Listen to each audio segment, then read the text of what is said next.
Hello all students, welcome to NISM classes. आज एक new short information video के बारे में डिस्कस करेंगे, जिसका नाम है research analyst NISM series 15। Research analyst का कोर्स आप एनआईएसएम क्लासेस के साथ भी स्टार्ट कर सकते हैं।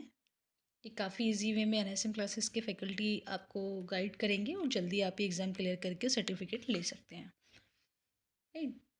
वैसे आप लोगों के मन में ये भी सवाल होंगे कि ये कोर्स किन लोगों को करना चाहिए, क्या इसका क्राइटेरिया है और क्या क्या इसके अंदर आप लोग सीखेंगे। तो देखिए, अगर आप एनआईएसएम की सीरीज स्टार्ट कर चुके हैं और आप ऑलरेडी इक्विटी डेरिवेटिव का या फिर म्यूचुअल फंड का भी सर्टिफिकेट ले चुके हैं, इसका कोर्स कर चुके हैं, तो ये आप इजीली इक्विटी रिसर्च एनालिस्ट का कोर्स आप कर सकते हैं।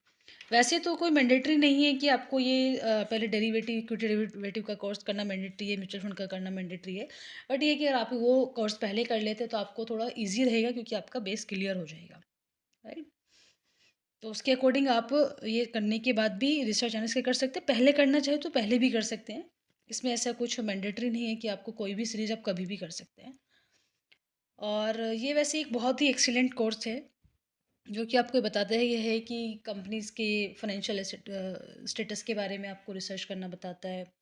किसी भी शेयर्स के बारे में आप उसका फंडामेंटल या फिर रिसर्च एनालिसिस उसके ऊपर कर सकते हैं। टेक्निकल एनालिसिस के बारे में भी इसमें आपको दिखाया जाएगा। मतलब आप ओवरऑल इसका इकोनॉमिक कैलेंडर हो गया कंपनी का, किसी भी एसेट का इकोनॉमिक स्टेटस क्या है उसका, वो सारी चीज़ें आप इसके अंदर सीखेंगे। राइट, क्योंकि आप किसी भी आप शेयर पे भी कोई स्टडी कर रहे हैं या किसी कंपनी पे भी स्टडी कर रहे हैं, आप उसको सारी चीज़ें एनालाइज करने के बाद ही तो ये सोचेंगे कि हाँ, ये कंपनी ग्रो करेगी या ग्रो नहीं करेगी, इसमें हमें क्यों इन्वेस्ट करना चाहिए, इन्वेस्टर्स को इसमें क्या बेनिफिट होगा, वो सारी चीज़ें आपको इसके अंदर सीखने को मिलेंगी। राइट। वैसे और आजकल काफ़ी एमएनसी कंपनी भी एनएसएम सीरीज़ के लिए अपने एम्प्लॉयज़ को मोटिवेट कर रही हैं, जो फाइनेंस में अपना वर्क कर रहे हैं, जो फाइनेंशियल कंपनी है, जैसे आपका डेलॉयट हो गया, केपीएमजी हो गया, क्राइसिल एक्सेट्रा वगैरह जो भी कंपनियां हैं, ये सब भी चाहती हैं कि उनके एम्प्लॉय अच्छा परफॉर्म करें। और क्योंकि आप अगर मार्केट में अप टू डेट रहेंगे और छोटे छोटे सर्टिफिकेट आप अपने पास रखेंगे, आप इनको क्लियर कर लेते हैं, क्योंकि बहुत ही ये शॉर्ट टाइम में आप इसको ईजी कर सकते हैं। बट हाँ, ये छोटी ही चीज़ आपके करियर में और आपकी प्रोफाइल में बहुत अच्छा अचीवमेंट आपको दिला सकती है, क्योंकि ये सेबी द्वारा रेगुलेटेड सारी सारी सीरीज़ होती हैं। और सेबी और एनएसएम भी चाहते हैं कि उनके जो भी पार्टनर्स हैं या उनके एम्प्लॉयज़ हैं या उनसे जुड़े जो भी ट्रेडर्स या इन्वेस्टर्स हैं, वो मार्केट में अप टू डेट रहे और वो एक प्रोफेशनल वे में काम करें। राइट। तो बात करते हैं इसका एग्ज़ाम्स कैसा होता है और कितने इसमें मार्क्स होते हैं, किस तरह से इसको पास किया जा सकता है। तो इसका जो एग्ज़ाम होता है वो 120 मिनट्स का होता है और 100 एमसीक्यू क्वेश्चंस आते हैं।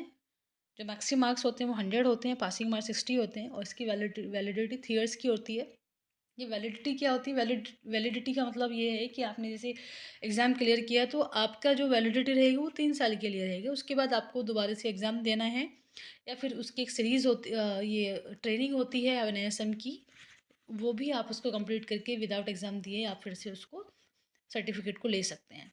सर्टिफिकेट लेना इसलिए मैंडेटरी होता है, क्योंकि आने वाले 3 साल में मार्केट के अंदर, रेगुलेशन के अंदर क्या रेगुलेटर्स क्या चेंजेस लेके आते हैं या क्या उस मार्केट का सिनेरियो बदलता है।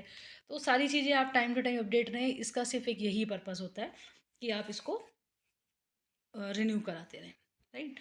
तो इसमें जो क्वेश्चंस आते हैं, वो एक बार मॉक टेस्ट देख लेते हैं किस तरीके से होता है। क्वेश्चन नंबर है 1, which of these can be considered as threat in short analysis of a company. तो सबसे पहले तो S W O T analysis क्या होता है? स्वॉट एनालिसिस का मतलब होता है S means strength, W means weakness, O means opportunity and threat T means threats. तो ये पूछ रहा है कि which of this can be consider threat in स्वॉट एनालिसिस ऑफ ए कंपनी। पहला है the patents held by the company are expiring. Second है financial position of the company is very weak. Next is no succession planning in the company, pressure on government to ban the company's product. तो जो threat आता है ये ना external वे से आता है, मतलब ये कंपनी का एक्सटर्नल पार्ट होता है। इंटरनल पार्ट क्या होता है? The patent held by the company are expiring, financial position of the company is very weak, no succession planning in the company. तो ये सब कंपनी का ना इंटरनल पार्ट हो गए। कंपनी का कोई भी ऐसा कोई आगे अभी सक्सेस कोई प्लान नहीं चल रहा बिज़नेस को एक्सपेंड करने का, या कोई सक्सेशन नहीं दिख रहा है, फाइनेंशियल पोजीशन कंपनी की बहुत वीक है, या कंपनी का जो भी हेल्ड उसके जो शेयर्स हेल्ड हैं या वो भी हैं वो एक्सपायरिंग के अकॉर्डिंग चल रहे हैं। तो ये सब है, but pressure on government to bend the company, इस पे कंपनी का इंटरनल पार्ट इसके इंक्लूड नहीं होता, ये एक्सटर्नल पार्ट होता है। तो इसमें क्या होता है, जो थ्रेट होता है वो pressure on government to ban the company's product, ये इंक्लूड होगा, ये कंसिडर करेगा। ठीक है। For option the pressure on government to ban the company's product is a threat to the company as it from external sources, जो external sources के through आता है वो थ्रेट होता है। बाकी का जो इंटरनल चीज़ें होती हैं वो वीकनेस के अंदर आती हैं। तो ये क्वेश्चंस आप थोड़ा सा समझिए। सबसे पहले कोई भी क्वेश्चंस आपको इस तरीके आपको समझना है। क्वेश्चंस आपको इजीली वहाँ से आपको मिल जाएगा अगर आपने क्वेश्चंस को समझ लिया है। सेकंड क्वेश्चन आता है, company has 40 million shares currently trading at ₹20। एक कंपनी के पास 14 मिलियन शेयर्स हैं और ₹20 पे वो ट्रेड कर रहे हैं करंट मार्केट पे। The company has asset worth ₹100 million की, बट कंपनी के पास 100 मिलियन की एसेट है और 30 मिलियन की उसके ऊपर लाइबिलिटी है। तो calculate the price to book value ratio. तो ये बुक वैल्यू रेशो निकालना है। तो इसमें चार क्वेश्चन दिए हैं, ये सॉरी 4 ऑप्शन दिए हैं, 2.5, 3, 4, 4.8। तो ये कैसे निकालते हैं, पहले तो इसका फॉर्मूला समझ लीजिए। किसी भी कंपनी का प्राइस बुक वैल्यू जो रेशो निकालेंगे, बुक वैल्यू रेशो जो होता है, price to book value ratio equal to market capitalization divide net worth. अब मार्केट कैपिटलाइजेशन कैसे निकालें, market capitalization number of shares and market price. तो नंबर ऑफ शेयर्स कितने थे, 14 मिलियन शेयर्स हैं। मार्केट प्राइस क्या था, ₹20 से ट्रेड कर रहा था। तो 14 मिलियन इंटू 20 करने के बाद 20 मिलियन आ गया, तो ये मार्केट कैपिटलाइजेशन निकल गया। नेटवर्थ निकाल लेते हैं। नेटवर्थ कितनी थी, ₹100 की, सॉरी 100 मिलियन की थी। लाइबिलिटीज 30 मिलियन है, तो 100 मिलियन 30 मिलियन माइनस करेंगे 70 मिलियन हो गया। अब यहाँ पे क्या हुआ, price to book value ratio का जो हमने ऊपर फॉर्मूला रखा था, मार्केट कैपिटलाइजेशन डिवाइड नेटवर्थ। तो मार्केट कैपिटलाइजेशन 280 मिलियन थी और नेटवर्क कितना निकल के आया था, 70 मिलियन। अगर डिवाइड करेंगे तो इसका 4 आ गया। तो इस तरीके से आप बहुत ईजी वे में क्वेश्चन को समझ के वहीं से आप आंसर ढूंढ सकते हैं। तो इसका करेक्ट आंसर 4 होगा, उसकी बुक वैल्यू रेशियो जो होगी वो 4 आएगी, यानी कि 4।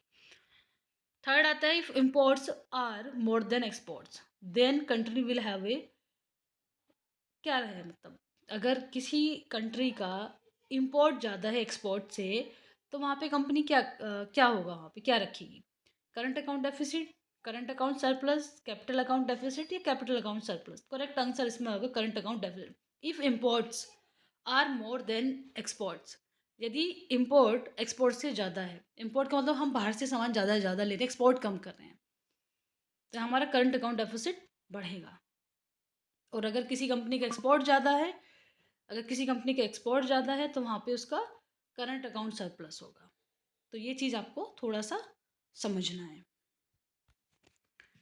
नेक्स्ट आता है, विच of these financial instrument don't have a default risk.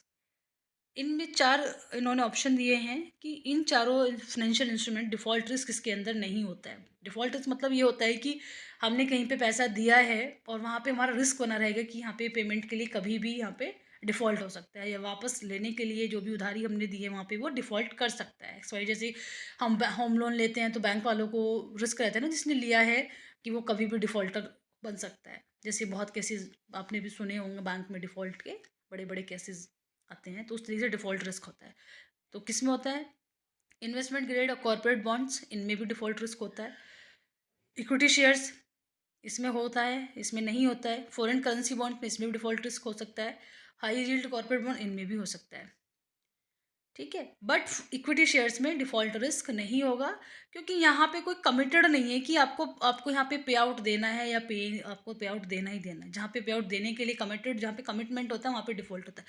तो आपने इक्विटी शेयर्स जब तक रखने हैं आप रखिए, जब आपको रखना है आपने सेल करना है तो आप सेल करिए, तो यहाँ पे तो डिफ़ॉल्ट का कोई चांस ही नहीं क्रिएट होता। तो इस तरीके से आपको क्वेश्चंस आएंगे, आप उस क्वेश्चंस का मीनिंग समझिए, क्वेश्चन समझिए, आंसर आपको जो इन्होंने ऑप्शन दिए वहीं पे आपको ऑप्शन मिल जाएंगे। तो अगर जो भी आपकी क्वेरी है, जो भी आपका डाउट है इस सीरीज़ से रिलेटेड या इस एग्ज़ाम से रिलेटेड, आप कमेंट बॉक्स में कमेंट कर सकते हैं नीचे, और आपका डिस्क्रिप्शन में नंबर दिया हुआ है, आप वहाँ पे डायरेक्टली व्हाट्सएप भी कर सकते हैं, कॉल भी कर सकते हैं। आपको क्लास जॉइन करनी है, उसके लिए भी आप वहाँ पे कॉन्टैक्ट कर सकते हैं। स्टडी मटेरियल चाहिए, वो भी आप वहाँ पे कॉन्टैक्ट कर सकते हैं। और एक नई वीडियो दोबारा से लेके आएँगे, कुछ और एमसीक्यू क्वेश्चंस के साथ, जिससे कि आपको थोड़ा और क्लियर हो जाए। तब तक के लिए बने रहिएगा। Thanks, bye bye.